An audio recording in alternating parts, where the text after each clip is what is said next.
Malam Umar Hashim,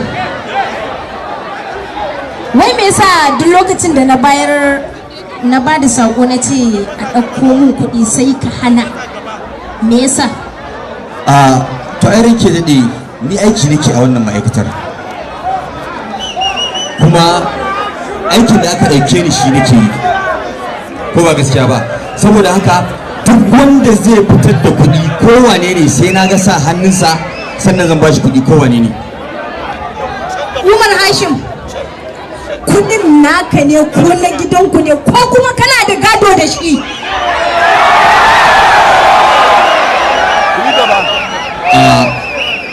Ranke daɗe, kamar yadda na gaya miki aiki aka ɗauke ni a wannan masana'anta. Abin da nake son ki sani, na da Karima wa na fito a fili ko a fim.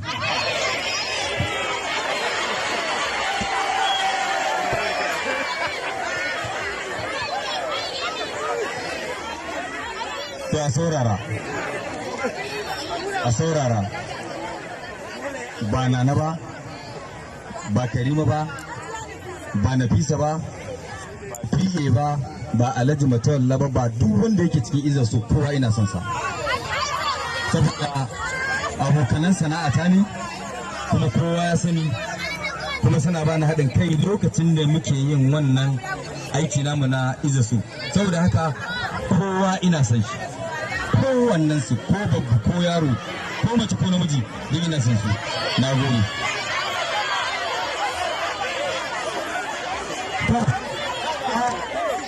Amma zuwa maza ko da bane in yau tambaya babba abin wata Sumayya ta fata, Sumayya ta can bakin gate an ganta, idan yan wata sun zai bakin gate, Sumayya tana bakin gate, yan wata sun zai bakin gate. in ka sai tiket din ba a nan za ku yi hoton ba, ga hol can da AC da kujeru za ka je can ka zauna kai hoto, ba sai ka taso nan ka kare wani ko kuma ka damu kanka ba. In kana buƙatar hoto da wannan jaruma, wannan ƙwalleliyar zinariyar jaruma, to sai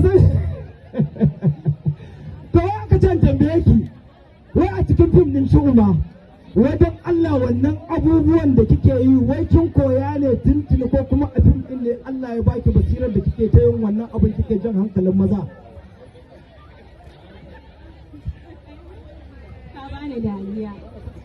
To kusan a lokacin fim ɗin da na fara yi sai na aure zango ne, to da producer ya ga wani sin inda wani yake zuwa yake cewa yana sona na